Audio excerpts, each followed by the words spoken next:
Welcome to Spoiler Piece Theater, the podcast that doesn't give a shit about spoilers. We just want to talk about the movies. My name is Dave Riedel. My pronouns are he, him, and I write about movies and other stuff for Places. And I'm a member of the Boston Online Film Critics Association. My name is Evan Crean. My pronouns are he, him. I am co-author of Your 80s Movie Guide to Better Living and co-chair of the Boston Online Film Critics Association. And my name is Megan Kearns. My pronouns are she, her. I am a contributor to Edge Media Network, and I, too, am a member of the Boston Online Film Critics Association. Yeah, you are. Woohoo, I sure am. Coming out with a strong yeah, you are this week. Yeah. So, movies. We got them. This week, we're going to be talking about Pray Away. It's a documentary on Netflix as we speak. And two new movies, John and the Hole. That's the name of the movie. Mm-hmm. And Annette, which is not about Annette Bening, which is kind of a bummer, but Annette. That movie stars Marion Cotillard and Adam Driver and one of the guys from Big Bang Theory, but we'll get Simon there in a Helberg. moment. Bert, thank you. As far as I'm concerned, he's just a guy from the Big Bang Theory, because I've seen 4 minutes of that show once and was like, nope, never again. Same. Ditto. Yeah. So anyway, let's talk about Pray Away. And in case you needed a log line, this is from the IMDb page. And I apologize in advance, Megan. I know that you don't. Sometimes they're efficient, you know. In your defense, though, they usually are not Right? great. So, yeah.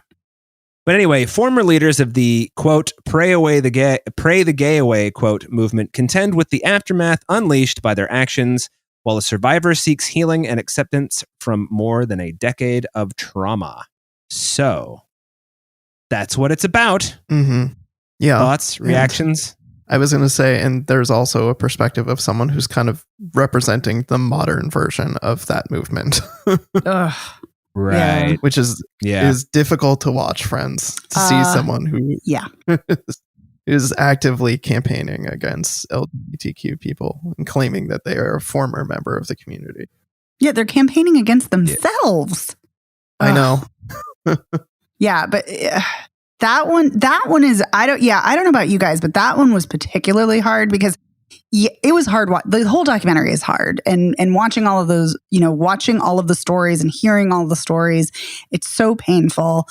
That one in particular, person who says, I'm no longer a trans person. I'm like, what? Mm-hmm. Like that.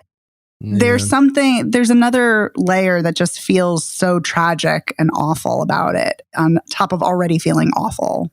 Yeah, for sure. I mean, and then knowing over the course of this documentary that everyone else in it has stepped away from this movement, realized, oh shit, what I was doing was extremely wrong and I shouldn't have been doing that. Sorry, everybody, I'm going to do better. And to see that somebody is still doing it.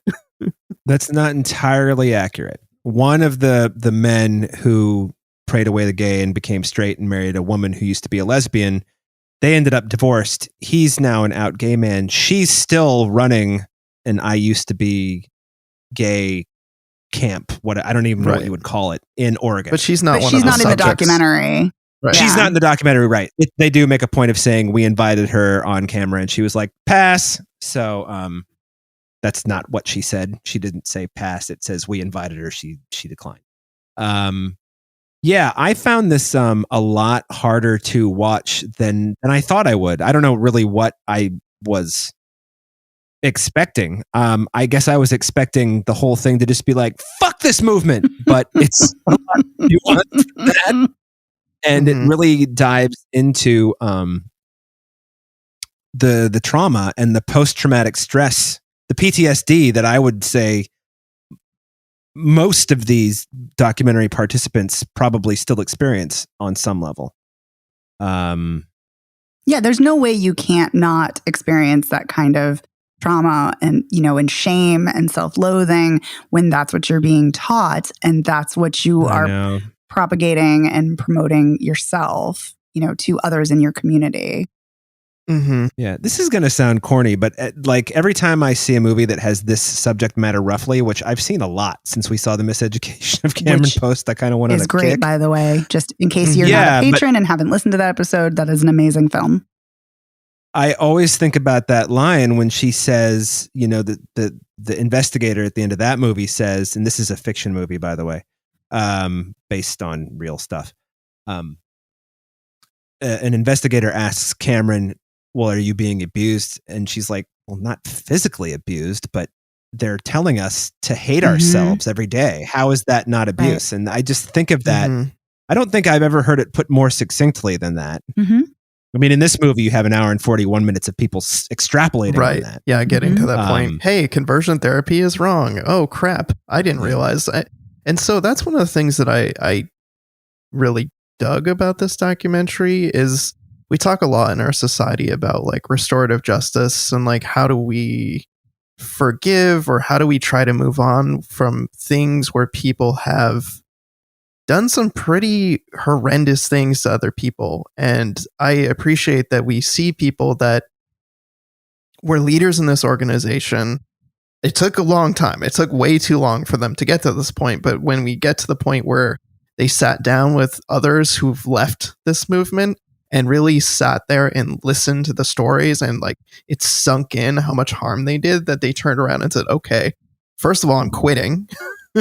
And second of all, I'm going to go about trying to repair some of the damage I've done, which is like, I think what we should be doing in more cases. Like the apology, yes, but like, what can you do to actually fix the problems created? And so I liked seeing that in this case. Again, took way too long for them to get that.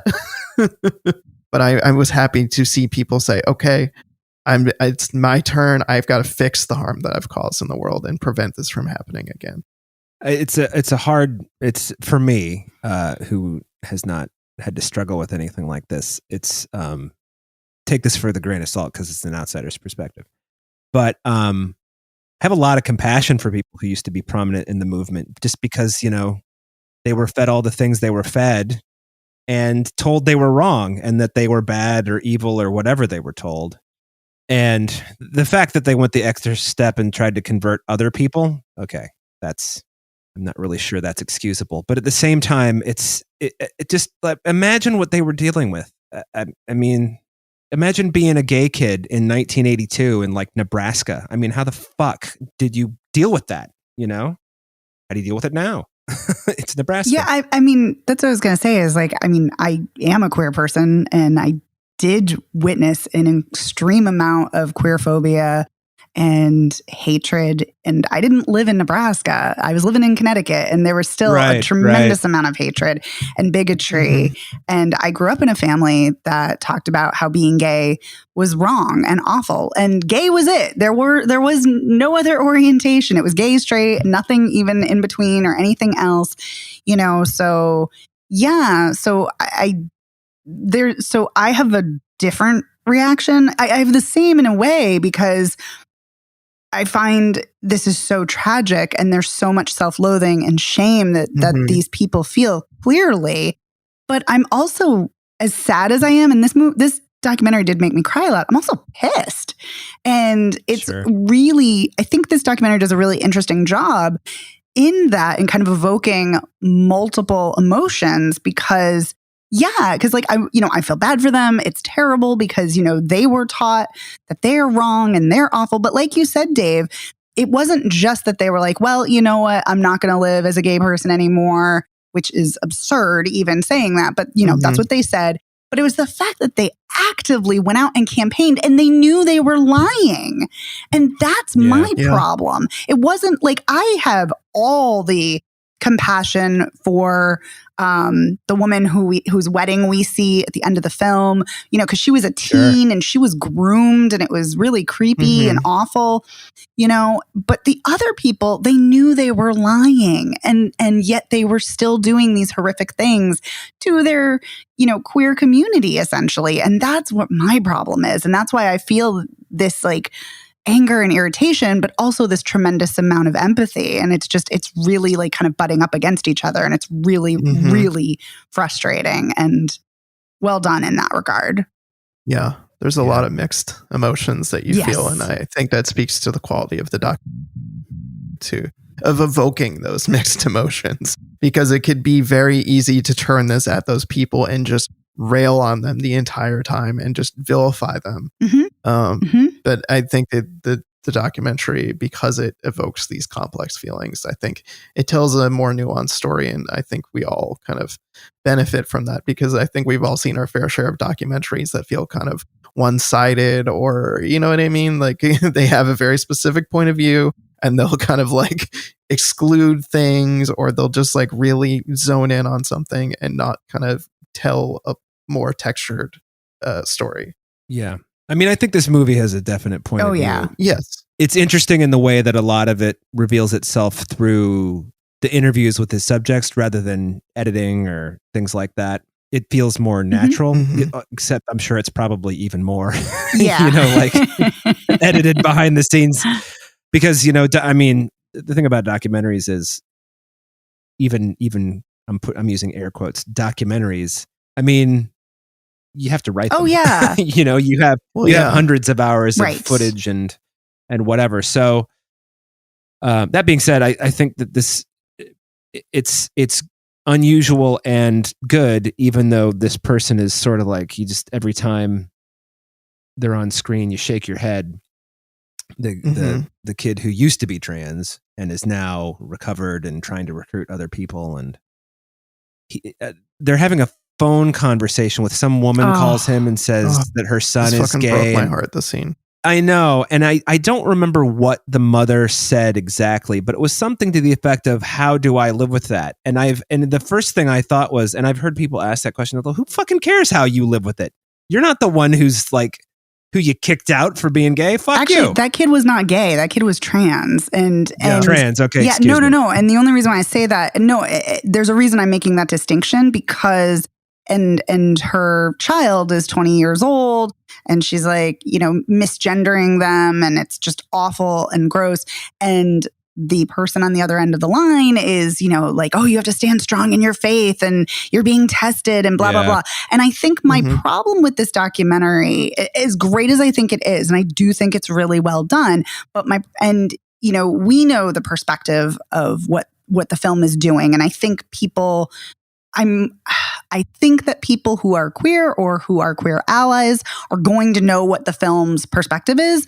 But I worry that there are people who are not queer or not queer allies who are going to watch that and be like, oh, yep, see, trans people are not real. Trans people can be, changed, because the people that we see in the documentary that are like, no, that conversion therapy is bad and it's awful, they're all queer. They're not trans. They're cis people that we know of. And so here is a person who's saying, oh, yep, I'm reformed trans. And it's like, and here's the person they're talking to on the other end of the line talking about their trans child. And it's just awful. So I kind of wish, and I agree what you guys are saying about that it's a very natural approach, just focusing on the people's stories. But I do kind of wish there were some talking heads about, experts on gender and sexuality, or some queer activists, especially considering that one of the guys who ran the Exodus program was talking about how none of the people who were in that program were experts on, psychology or gender or sexuality or anything. And they didn't know what they were doing. So I think that's really important. Absolutely. I think that's one of the most salient points. And so I just kind of wish to kind of fill in that gap. It would have been nice if we had a little bit of talking heads, not even a lot, just to counter that. But or possibly just kind of keeping those segments with this particular person later in the documentary, because then they kind of talk about how when Exodus closed up shop, like all the subsidiary organizations kept running, like they kept the trains running, so to speak. And so this person, I feel like, fits into that. So I feel like naturally it could have introduced that later in the story and shown a little bit of that and maybe less of that. But that moment, that phone call was so devastating, because this mother is talking to him, and meanwhile their trans kid is out there homeless, who knows what's going on with them, because they left because their parent was like oppressing them. And it's just like, to me, that's what I'm stuck thinking about, is they're here, debating philosophy with this person. And meanwhile, their kid is God knows where, who knows if they're safe or not, because they don't feel safe at home. And that fucking killed me in that scene. And that is a really, sadly, common narrative for queer and trans kids. that they're kicked out of their house or they have to leave because they do not feel safe and they have nowhere to go, and it's really awful. And I will say, I'm glad at the end of the film, they talk about how 700,000 people have been through some form of conversion therapy in the US, and that going through conversion therapy makes queer people feel like they're twice as likely to commit suicide. And this ties in with the tragic and awful story that the woman talks about burning herself and self-harm, which is so awful and not a surprise, sadly, because, if you hate your body and hate yourself, it's bound to happen. I hate to say, but, it's not surprising, but it's so awful. But queer and trans youth already have higher rates, sadly, of suicide because they're not accepted. And then you add conversion therapy and it's just exacerbated, and it's so awful and it's so tragic. So Evan, I'm completely with you on that. I'm still thinking about that woman's child and how I hope they're okay. Me too. It's haunting me. And it's such an interesting juxtaposition of having recently seen Changing the Game and seeing parents and grandparents who are uncomfortable with their trans kids, but like, they're working through it because they love their kid. Yes. And they recognize it's their problem, not their kids. Yes. Yeah. I think that's really, to use your word, Megan, salient. Thank you. That they recognize that they are the problem, not the child. Yeah. Wish more parents and grandparents thought that way. Yes. But that's right for another time. I'm sure there are more things to say about Pray Away. Does anybody have more things to say? I had one more thing I wanted to say, and it was just a theme that I kind of picked up on that I found fascinating with regard to human nature. Ooh. There was this idea, like people inherently... I know where you're going with this. People inherently are lonely, and like they look for connection, and they want to belong. And I think a really important point that documentary made is that a lot of the people got involved in this movement because they wanted a place to belong and feel safe. And they found some camaraderie with each other in identifying as queer, but kind of fighting it. And so there was this unintentional community that was kind of formed. Like, yeah. I think, what was her name? Julie or Juliet? She was talking about how they were just being queer people together, their queer little selves, and making jokes. And like, I just found that like a fascinating thought as to like how people could get involved with this, because there is some kind of community, and it's a twisted kind of community because of what it is, but nonetheless, it is a community where people have things in common and they can like identify with each other. So I thought that angle was really fascinating to see, because it really does speak to our human need to connect, even if it's on a warped not level. Great a warped level. Yes. No, I'm so glad you brought that up. I think that's one of the most important points too. And I really, really am glad. And you're right. One of the people, when they're taping the conversion meeting or conference, talks about, you feel so alone, and here I don't feel alone. So yeah, you're right. Goes to show the importance of community and the importance of speaking out, and, to kind of counter that idea about the, gay agenda and how the Family Research Council, which is gross, was trying to combat that, combat marriage equality and to push through Prop 8 and all of that. That's why, and the woman who had identified as a lesbian, then didn't, and then now identifies as bisexual. And she said, the marriage equality passing was, so awful and for their agenda that they had to, combat it and had to equate being queer with all of these horrific things, which is appalling and disgusting. But one of the things she was also talking about is they don't want equal rights, they want special rights.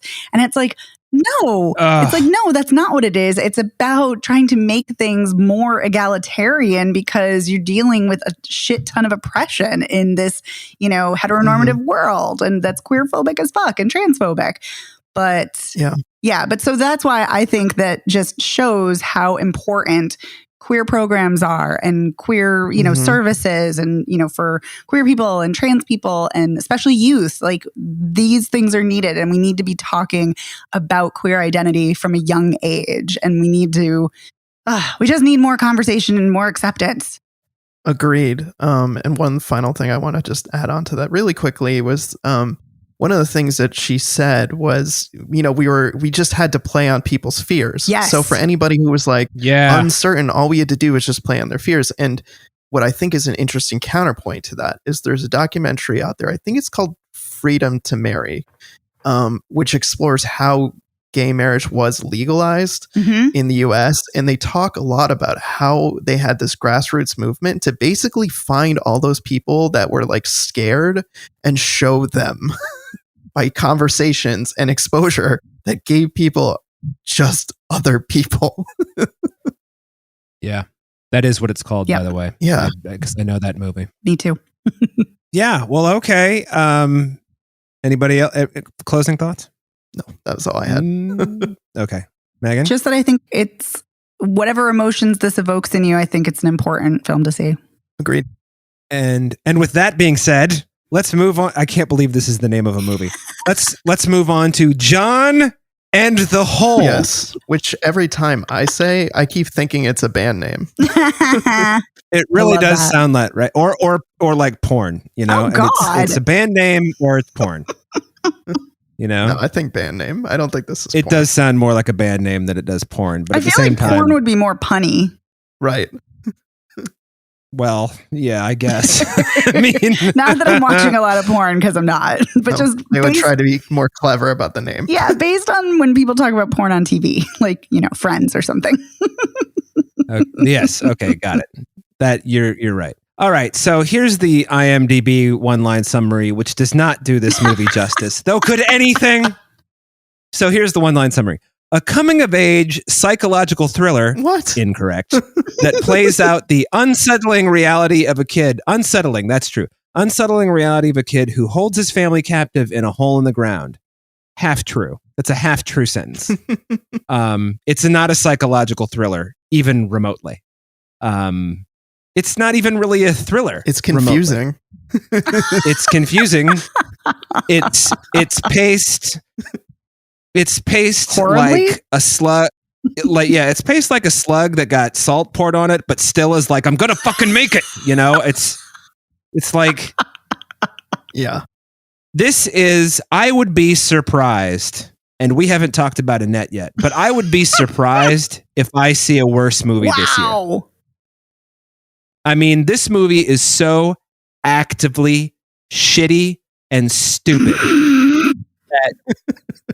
that it's kind of a miracle that it exists at all. And that you got actors of the caliber. Now, I don't love Michael C. Hall, but I know people who love him. He's a great actor. Michael C. Hall and Jennifer Ely to star in this fucking piece of dog shit. And Tessa Farmiga, who I also enjoy. Oh, she's great too. Yes, I like her. She's always great. She's also, I mean, unless I'm wrong, she's also playing somebody like 10 years younger than she actually is in real life. Yeah. That's another story. So where do we go? So so John is a kid who's kind of a regular. This is the thing that bugs me about it. Okay, we'll get into the plot summary. He's not a sociopath. He's just a dick. That's what really bothers me about it. If he had been a sociopath who had no morals and didn't know right from wrong and did this whole thing, then you would be like, well, I don't really like this movie, but at least I understand. Whereas this is just a bunch of fucking mealy-mouthed, can't make up its mind fucking bullshit. Like, I understand the idea of like wealthy parents and their kids having ennui. Suburban ennui. This is suburban ennui. Boo fucking who. I know, but this is so fucking stupid. Okay, so what happens is John's just a dickhead who he's in math class and he hasn't done his homework. And you see his face and he's a normal looking kid, whatever. He needs a haircut, but that's fine. You can have long hair.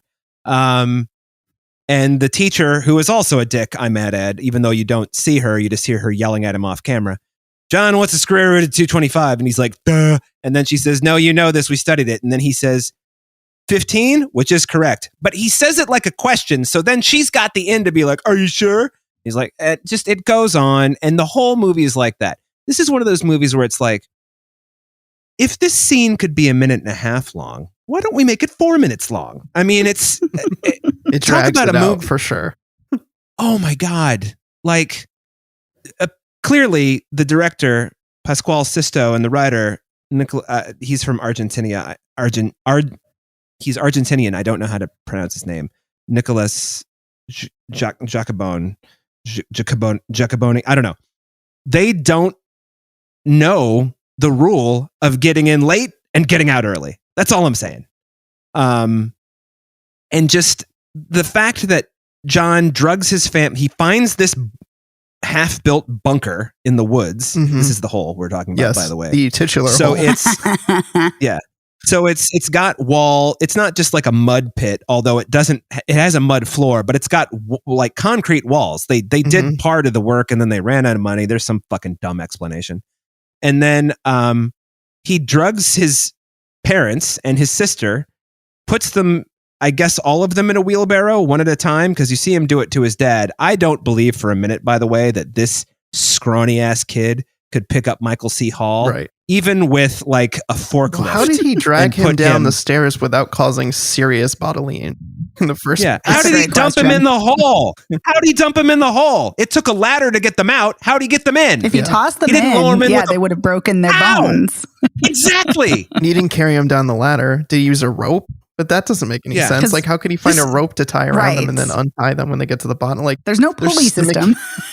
right. The Yeah. mechanics of this don't make sense, which is difficult when you have a movie where you have a kid put his family in a hole. Right. Yeah.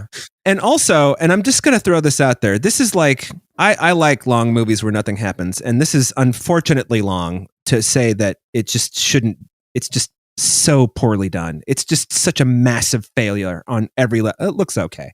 But otherwise, it's just a massive failure. Well, you like long films that have good writing or have good cinematography or good acting. Yes, I will Yeah. gladly sit through Solaris again, the Russian one. But that's what I mean. Although I like the other one too. That's okay. But yeah, but this doesn't, I mean, these are good actors, but they're, well, not the kid. I think Charlie Shotwell is a terrible actor, first of all. At least he's terrible in this, because I know he's been in some other good things like The Nightingale and Troop Zero, which actually I didn't like Troop Zero, but that's a whole other thing. But he's not good in this. But yes, but the other cast members are great, but they're completely wasted here. They have nothing to do. They do not have a good script, and the cinematography is just kind of meh. So yeah, Mhm. I found Yeah. this to be a deeply, deeply unpleasant film. And not in the way Mhm. of like, you know, Hereditary or Midsummer, where those, Yeah, I like, know what you mean. those It just- films I love, but those are creepy and unsettling, but in a Mhm. great way and in a fascinating or But there's a exhilarating point. way. There's a point. Yes, but this, There's no point. There are no consequences in this movie No. for anything. And I just want to add, whether it's not probable cause if the neighbor thinks something weird happened to the family. Hey, police officer, you can't just walk into the backyard. Like, I you know, just Well, I hate movies like this. Movies that think they're smart but are really fucking stupid. That makes me so angry, as Yes. you can tell. So- I was gonna say this film reminded me very much of Don't Tell a Soul, which we saw last year, or maybe it was earlier this year. I can't remember, but it was the one with Rainn Wilson in the hole, and it also Yep. kind of meets. We need to talk about Kevin. But it's interesting, Dave, that you talk about how he's not a sociopath. And, you know, I never like to armchair diagnose a character because you're right. And nobody ever talks about him being, having any kind of issue in any capacity. But it seems like the film is kind of trying to allude to something and yet Mhm. doesn't actually do that. And we're not given any reasons as to why he puts his family in the hole other than not overtly. other than he doesn't want to be an adult. Kind of. And also, I he's feel tired like- of tired of people of telling him what to do. Which, newsflash, every kid feels that way. Yes. You know, I feel like the movie, at least in my opinion, Oh, I know where you're going with implies this. that he decides to let them out because they actually pay attention to him. Like, they seem to imply in the scene before when he brings them dinner that they're not really paying attention to him and they don't really care what he has to say. And so in the next scene, when the sister apologizes for nothing in particular and just asks him about his day, it seems like that to me, at least in my interpretation of the movie, was like some type of justification of, okay, now he feels like he can let them out because he's been heard. To which I say, that is the shallowest kid who's ever agreed. I didn't say it was a good reason. I didn't say the movie was good for any. That was what I saw. And I also want to just make sure I'm clear. I know you weren't saying that. So this is a deeply shitty movie. I mean, there's really no other way to. Wait, I want to get on to something. I know, Dave. I know that you absolutely hate this. I just want to say, I think it is very bizarre 30 minutes into your film to have a framing device and then revisit it an hour and 10 minutes into the film. And then at the end, but it doesn't quite abandon it. Yeah. And it doesn't fully connect other than, hey, mom, tell me a story about Charlie and the spider, which is the gardener and who had a spider on him. And then tell me about John in the hole. Like, what? And then the mother abandons her kid. Like, what? Yeah, what's the connection? Did she actually abandon the kid? Right? Like, is the kid imagining all this? The kid then finds the hole. What is she doing at the hole? She doesn't have anybody to throw in is it. Her mom in the She's hole? just living in that. Who knows? What the fuck is this? Evan and I were texting about this, and I was like, seriously, who the fuck is this ginger kid? And that's what. Yeah, I think that's what I wrote. It's Lily. And Evan's like, oh, yeah. And Evan's like, just wait, because there's more. I'm like, what? Yeah. Listen, I love a framing device, love. I really do. But you have to execute it well. And you can't insert it 30 minutes into the film. And if you do, if it's supposed to be some kind of Shyamalan-esque twist, okay. But it's not a twist. It's just silly. And it's just there. Yeah, that's what I mean. It's superfluous. It's silly. It's just a waste of time. Mm-hmm, absolutely. This movie is superfluous and a waste of time. Agreed. Yeah, I'm glad we're all on the same page about this because, as I was watching it, I kept wondering where it was going to go. So it was kind of holding my attention in that way. Maybe this is going to come to some interesting conclusion. No. And I was so fucking mad when I got to the end, and that was the end of the movie, was him just letting them out of the hole with no consequences. And then we see the ginger girl who has nothing to do with anything from what we know, other than she's heard this story from where I don't know or why I don't know. And I'm just was so mad. That was the last scene, is her fucking wandering through the woods. Yeah, this is what happens when you get people who think they're 20% smarter than they are making movies. This is what happens. So and I don't really mean to pass judgment on the writer and the director, although I do. You made the worst fucking movie I've seen this year. So, I'm astounded. I said, okay, I'm less angry than I was. I don't know. You sound pretty angry. Well, this is one of those things that you truly do wonder, what the fuck are you thinking? You really want to know. No, seriously, what was the impetus for this idea? Because it's shit. Why did you think it was based good? on the screenwriter's book or short story? Yes, yeah. I remember I read that. And then, but also it's just why did you think, I can see this working as a short story. Mm-hmm. Or a short film. Yeah. But I mean, you want to talk about a movie that's listless. Holy crap. And then just the whole thing where his dickhead friend rides a bus and comes over and stays with him for the weekend, and he's awful too. And they're fake trying to drown each other. Because it's that's why I kept thinking it was building to him murdering his family and murdering this kid. Mm-hmm. That's where I thought it was going to go. Same. And I would have liked it. I mean, that's fine that it doesn't go there. But here's the thing. If you're going to have a film like this, you need to explore your characters. You need to explore human nature, some element of humanity or something, and there is nothing explored here. The characters, we don't ever really learn anything about them. There's nothing interesting or compelling about any of them, and they don't have any interesting or compelling interactions. There's just nothing there. The only time I even feel remotely bad for John. Oh, I don't feel bad for him ever. Is when I feel kind of bad when kids are yelled at in sports. So watching him hit, tennis balls over and over, and having his coach ride his ass. It's just that guy was a douche. Shut up. And also, if you're going to have the coach saying things off screen yeah, now you're getting it, have the actor you're directing, meaning the kid who is in the frame, have him change his shot. Have him change the way he swings the racket. This is just piss poor. Anyway, can we move on? Yes. Yes, we can. Okay. I knew Although I can't. I knew you weren't going to like it, Dave, but I did not know it was going to make you quite so angry.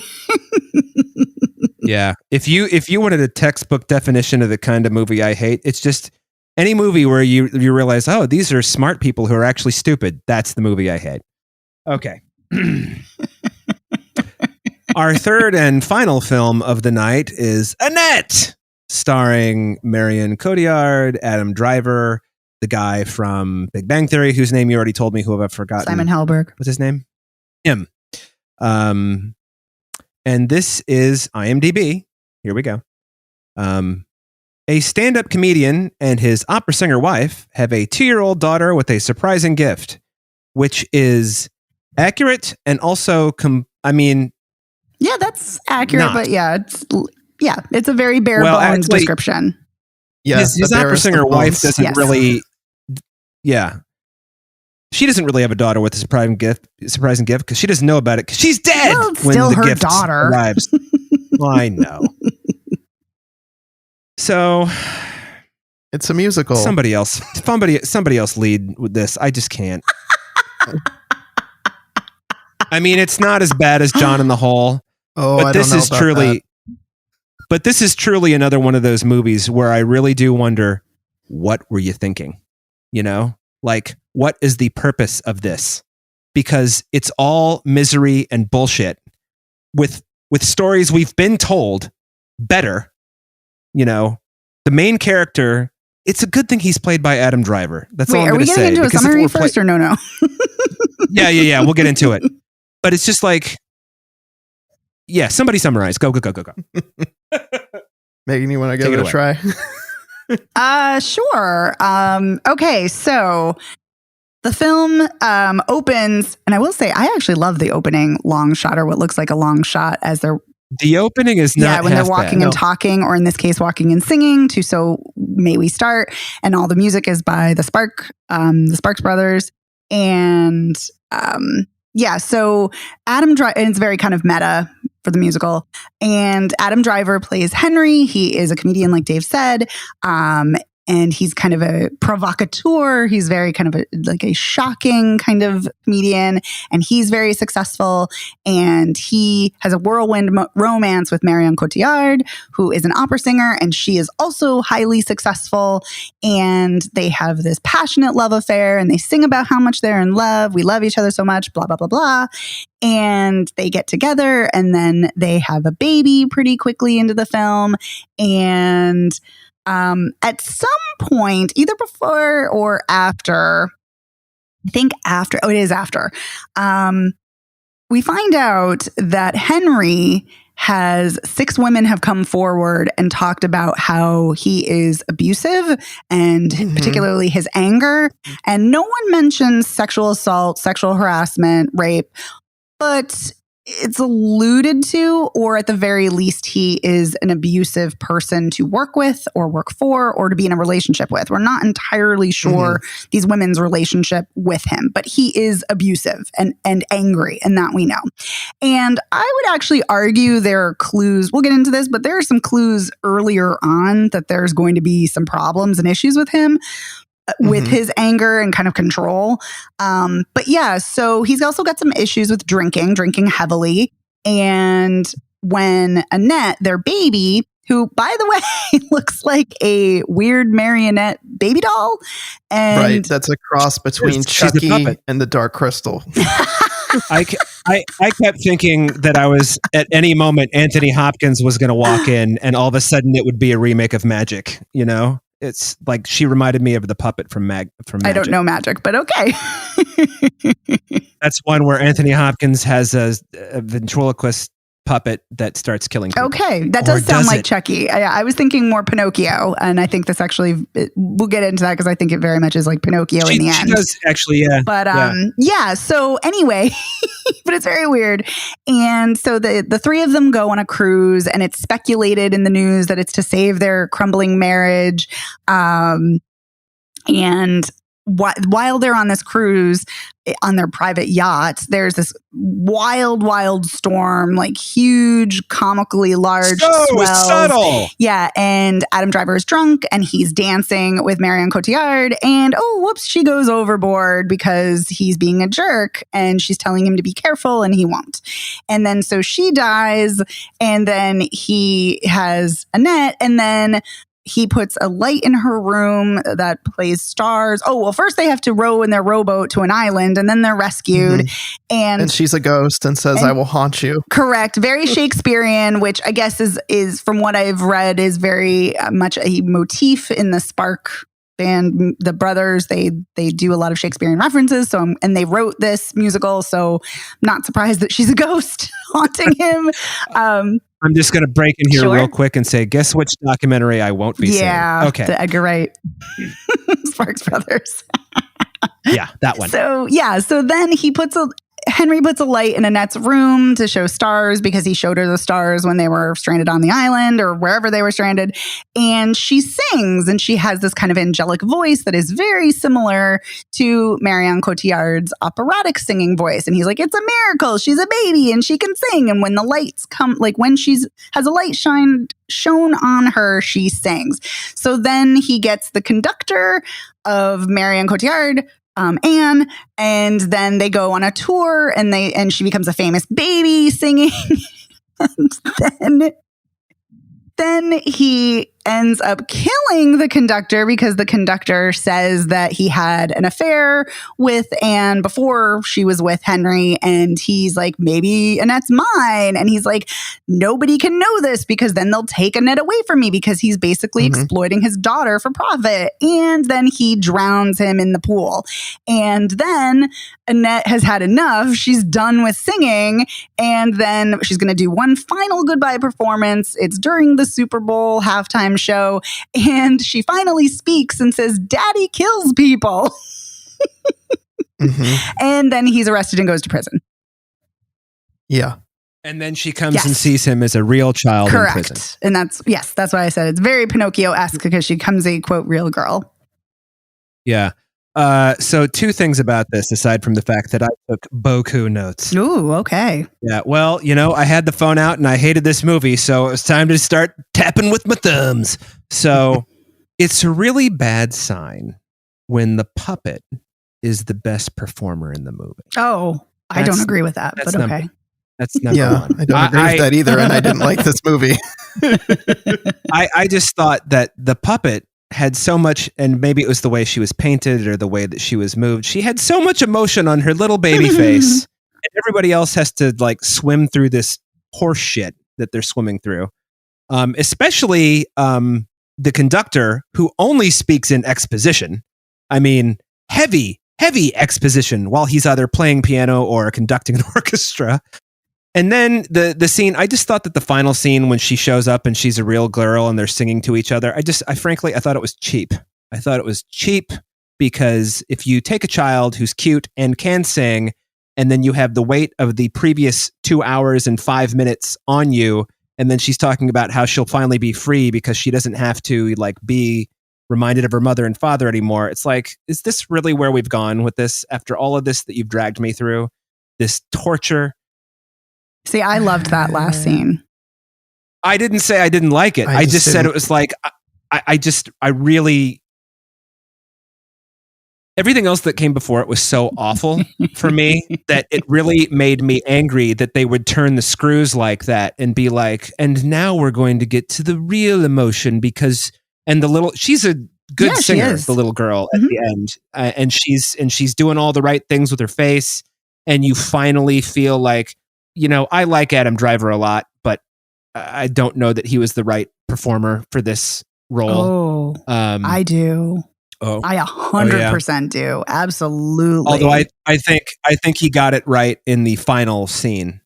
But I think my problem with him is more the story than anything else. I do want to say one thing because it sounds like Megan may have liked this more than you and I did, Evan. The one thing I am going to say really quickly is that this movie lives up to the axiom that if you are making a movie about a stand-up comedian, none of these stand-up comedy will be fun. So I also thought the irony of Adam Driver thanking Chris Rock and Bill Burr in the credits was amazing, considering he clearly didn't learn anything from them. So, or the filmmakers didn't, or whatever. Interesting. So, Megan, please. Sounds like you have different thoughts from mine. I actually don't think they're necessarily as different as you think. Yeah, maybe. I think I appreciate this film more than I enjoyed it. And I like that it's weird. I like that it's fantastical. I love musicals. I love that it's incredibly bold and audacious. Like, it's really reaching for something. And I don't think it always works or even often works. But I appreciate that it's aiming for something really arguably interesting. But what is it aiming for? Well, that's why I said arguably. I guess that's my question. That's why I said arguably. And I think my next point is going to articulate that, but also why I have a massive problem with this film. So, so I think the melodies are very catchy. They're also highly repetitive lyrics, which I find absolutely annoying as fuck. It's excruciating. Yeah. And as someone who loves musicals, I love really well-written musicals that are really smart and funny and heartbreaking. And these lyrics are so banal. It's awful. Like, it's really shocking how bad the lyrics are to me. I do really like the Conductor's Expedition, though, and I like Simon Helberg in this, and I think he's really does a great job. And I think Adam Driver is giving a phenomenal performance. And the reason why I think he is the perfect person is because if you're going to make an entire film about someone who is an abusive murderer who exploits their child for profit, you have to have someone who is charismatic and likable in order to, like the actor, in order to even remotely pull this off. And so I think he is absolutely that person, because he can tap in to being an abusive asshole really, really well while still being very charismatic. But here's my problem. My problem is this film is not really about Annette. This film is not really about Anne or their love. It's about him. And why the fuck are we focusing so much attention and story on an abusive asshole? It's not really elucidating anything new about abusive behavior or gaslighting or toxicity or anything. And so that's my massive problem with the film. It's because it's written by dudes and directed by a dude. That's it why. is. Although what's interesting is that the cinematographer is a woman. Some of the assistant directors are women. So there are women. There are women in the crew, you know, who could have potentially had input. But I agree with you. The fact that the writers and the director, Leos Carax, they're all men. Yeah, it's a problem. Yeah. I should also mention that Mr. Carax is not my brand of filmmaker generally. I have seen several of his other movies and I'm like, oh, okay. Yeah, I'm fine. Well, he kind of, I mean, this is as fantastical as I've ever seen him be. And now, granted, I haven't seen all of his movies. I generally don't like this kind of stuff where you're partially in reality, but then you're also kind of being fantastical. It's just kind of like, to me, that feels like more like you felt like you couldn't pull off one or the other, so you mixed them together. Yeah. So, I mean, I like things that can be fantastical. I mean, we talked a long time ago on the show about Radioactive as a biopic, and I liked when it got weird, and I can like when movies are weird. I did not care for this movie for a lot of the reasons that Dave has mentioned. I didn't care about the characters. I thought that there were some good performances. Like, I liked Adam Driver. I totally agree with you, Megan, that you need someone who's charismatic because this character is such a fucking shithead. That I really wish they went somewhere interesting with the like Me Too angle, like having the people come out and say that he's abusive. And I feel like they never really go anywhere with that. They just focus on, like you said, this asshole guy, and it's all about him. And it's just so incredibly frustrating. And while there's some really good cinematography in this, I think, and occasionally the music and the editing really hit their stride in some of the numbers. Like the music is highly variable. It's highly variable, but like there are some moments where I feel like it works. I like some of the call and response stuff when he's the stand-up comedian. I liked the scene in the police station after the drowning when he's getting questioned. There are moments where I think it works, but so much of it doesn't. And I think something you said just made me think of it. It's like when I was watching this, I kind of felt like I was watching something that was a parody of pretentiousness, but it was so fucking pretentious that it had come around to be the thing that it was parodying. It was no longer a parody of pretension. It just was straight up pretension. And it was just... That's a really good way to look at it. It was so fucking grating to me that I just like could not stand the idea of someone trying to make fun of pretentiousness while being like peak pretension. Oh, it's definitely peak pretension. I agree with you. Yeah. Which I'm actually okay with, but you're right. If you're trying to parody it or make it into kind of a fantasy realm, yeah, it's a strange approach. Yeah, well, and especially with the like matter of fact lyrics, like you think, okay, maybe this is a parody of musicals and that can be funny. And like shows like Crazy Ex-Girlfriend can make funny, self-aware meta lyrics in a musical and make them funny, but there need to be more than just the same two fucking repetitive lines over and over. Well, Crazy Ex-Girlfriend is a master class of musical filmmaking, television making, storytelling. So I completely agree with you. And I think that is the biggest downfall here are the lyrics. That is the biggest problem. I mean, there are other things that don't work, but I think that is the big problem. Because you're right. Even though I appreciate, some of the things it's trying to do and where it's trying to go, I guess, yeah, I didn't give a shit about any of the characters either. Yeah. I mean, it's hard for me to like dislike Marion Cotillard, but when she died, I was kind of like, oh, she's gone. Oh, well. I mean, it's like, and not because it's cool to kill women in movies, but because it's just like, she's a non-entity. Right. The She's same a way cipher. Adam Driver's character. Adam Driver's a non-entity for that. I mean, his character, I mean, there's nothing to him. If those 6 women, I feel like this was almost like, I'm sure this was written in the script originally, but it was almost like it was shown to a test audience and they were like, why is he such an abusive asshole? And they're like, oh, let's put in the 6 women who accuse him of being an abusive asshole. Bases covered,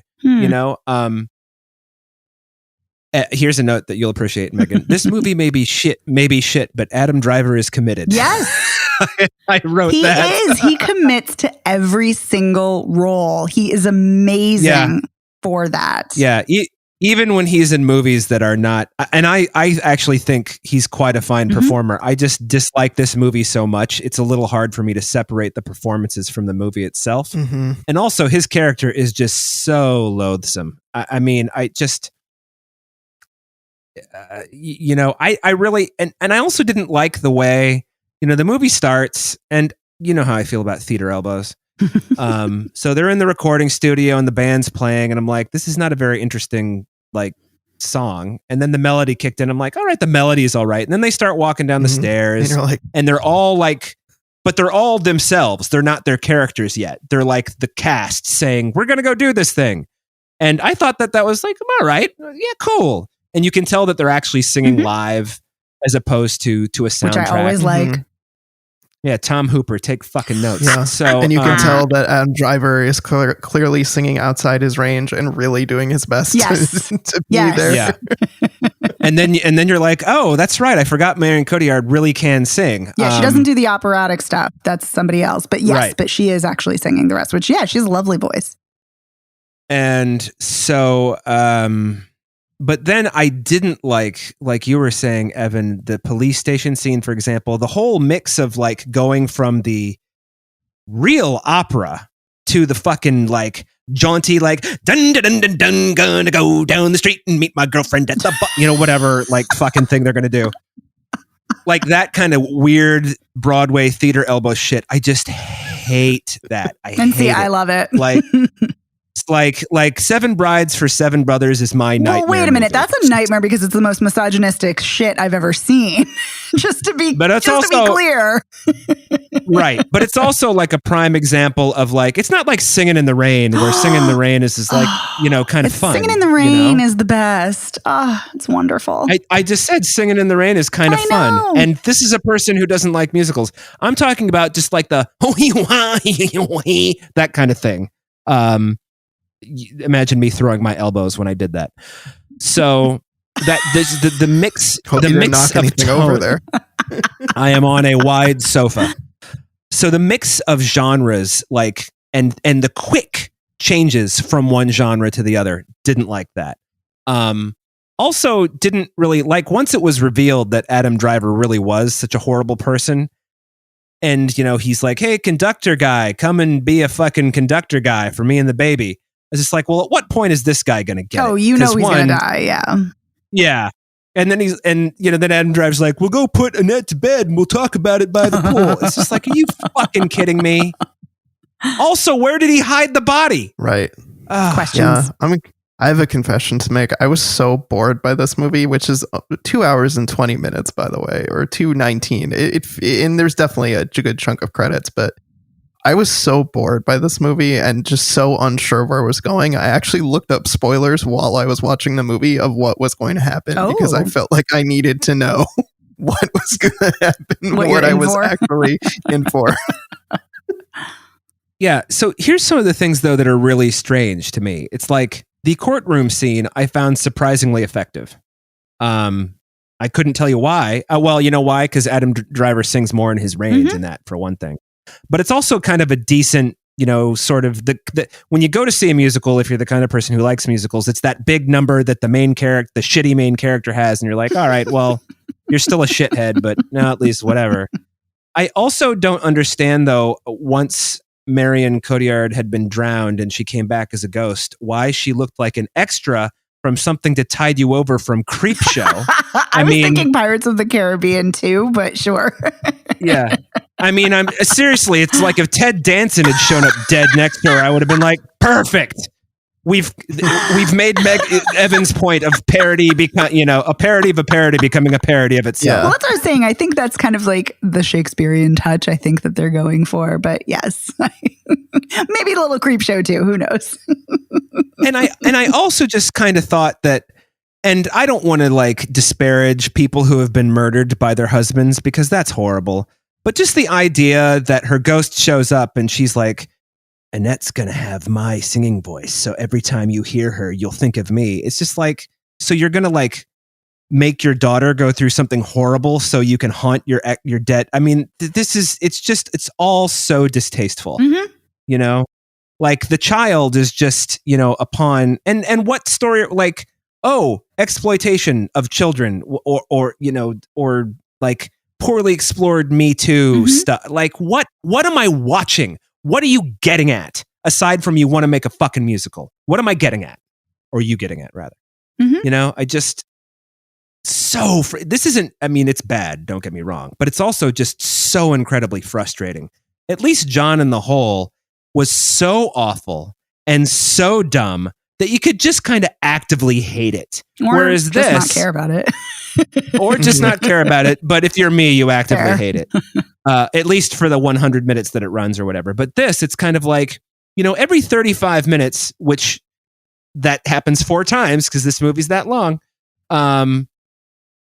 Every 35 minutes, something happens in the movie. You're like, oh, that was kind of a halfway interesting idea. Oh, you pissed on it. Now I got to wait more. So it's just... that's what I was trying to say before, or what, you know, I was attempting to say before about how it's reaching for things, but it doesn't always work. Like it has ideas. And I think that speaks to what you're talking about with frustration is it has some good ideas. It has ideas, but it doesn't seem to know what to do with those ideas or doesn't execute them well or focuses on the wrong things. Like I think this would be a very different story if we focused on it from Anne's perspective or Annette's perspective or the conductor's perspective, anybody's. And that's a fucking, like, we don't know that she has any extended family. Yeah. Who's she going to be with? She's just going off to Child Protective Services for all we know. We don't know anything about her. Fucking horrible ending, you know?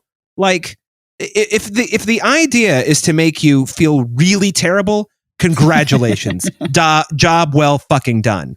But, like... Well, that's why I said earlier that John in the Hole is a deeply unpleasant film. This is too. This is definitely an unpleasant film. As much as I liked certain facets of it, which I did because I do love a musical and I do like weird cinema. Yeah, so much of it, sadly and frustratingly, does not work and come together because it's focusing on the absolute wrong person and character and wrong things and not focusing on the things it should be and the things where it actually excels. Yeah. Right. And I'm just going to close with this and then you guys can say whatever. I did appreciate that during the end credits, the cast came back as themselves, not I as love their that. characters. And they sang a song and they turned all off looked the movie happy. by And, that point. Oh, you should have kept watching. No. and Adam Driver was dancing with the little girl who plays like 8-year-old It's so Annette. And I was like, cute. yes. And I was just like, good. Because, he looks so creepy in the prison garb. And yes, the kid knows she's acting with him and stuff. But for so long, they're not on camera at the same time. It was like, did they do that thing where they had like somebody who looked like a normal person opposite her? Because he's got that like weird, like each time he kills someone, that red spot on his face bigger. gets redder and bigger, which, hey, nice subtlety there. Seriously, when they were having the argument on the stormy seas, I was just like, I cannot believe this is what I'm watching. I cannot believe that there's a storm going on while a couple in marriage trouble is having an argument. Oh my God. So anyway, that's where I'm coming from. I'm glad they danced at the end and everybody looked like they were friends and having fun. Your audience wasn't having fun, but I'm glad you did. Yeah, I was done by that point. I was done. I think one final thing that I will add, and it's a stray thought, but it felt like it needed to be said. This movie has one of the most disturbing sex scenes I've ever seen in a movie. I was so horrified by the way that this sex looked and was shot that I was just deeply disturbed, and I just was, ugh. Listen, I am very glad though whenever we see someone going down on a woman, because we don't often see it. We don't see it enough. And all I think about is Blue Velvet and how, because of the oral sex in it, they wanted to give it an NC-17 rating. Whereas if it had been the reverse, gender-wise, would have just been R or PG-13. I am good with that. You are correct, and I think you meant Blue Valentine. Did I say Blue Velvet? I meant Blue Yes. Valentine. Thank you. Yeah. Yeah. I am good with that aspect of it. But the other part of that sex scene was just horrifying. I know what you mean. Absolutely horrifying. It is interesting that it cuts, one of the sex scenes cuts from Anne being upside down her head to then she's delivering Annette. It's like, ooh, great editing. I'll tell you the one time I laughed. Ooh, okay. The one time Henry, the comedian, don't forget, he's a stand-up comedian, said something funny. When the baby's being born, he says, "Shit, Anne, she seems to be completely naked." And that made me laugh. Because, probably more than anything, I was like, oh, something pithy, finally. That's probably why I laughed. It is rather strange that even if he's not funny, in his stand-up routine, which is weird, but it is weird that he's not funny in any other facets of the film, or that the lyrics aren't funny, but that's just going to bring us back around again. Yeah, I clearly liked this more than you guys, because I think like I said, I appreciate certain facets, but it's got a lot of problems. Closing thoughts on Annette? Evan, sounds like you're done. Yes. I'm spent. Yep. Okay. These were all difficult movies this week. Yeah, they really were. At least one of them was good. But I wrote on Instagram, I don't know if you saw it, Megan. It's like, hear me talk about 2 movies that filled me with loathing. I did not see that yet. Yeah. So anyway, those are the movies. Let's do a quick recap. So I think we're all on board with Pray Away. Yes. Yes. On board with seeing it? Yes. With seeing it. Yes. Yes. Yeah. That's on Netflix now. Opening in select theaters today, August 6th, is Annette. It's going to be on Prime on August 20th. And Evan, I'm going to say you and I are a hard no. Megan, where do you come down? Ooh. That's a tricky one, because I think Adam Driver is so good in this, and there are good moments to this, and I really like the end of this.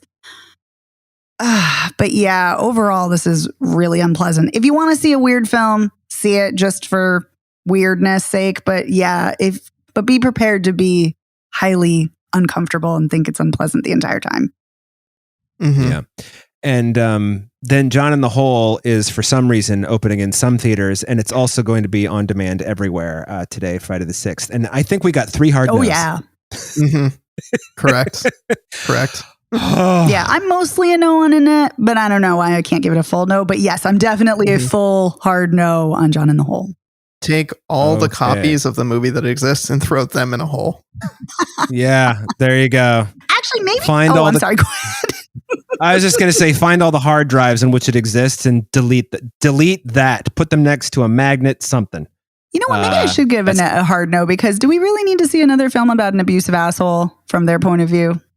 Nope. Exactly. I don't need to see it. Okay, well, thank God. We made it through this week of Spoiler Piece Theater. We do it for you, listeners.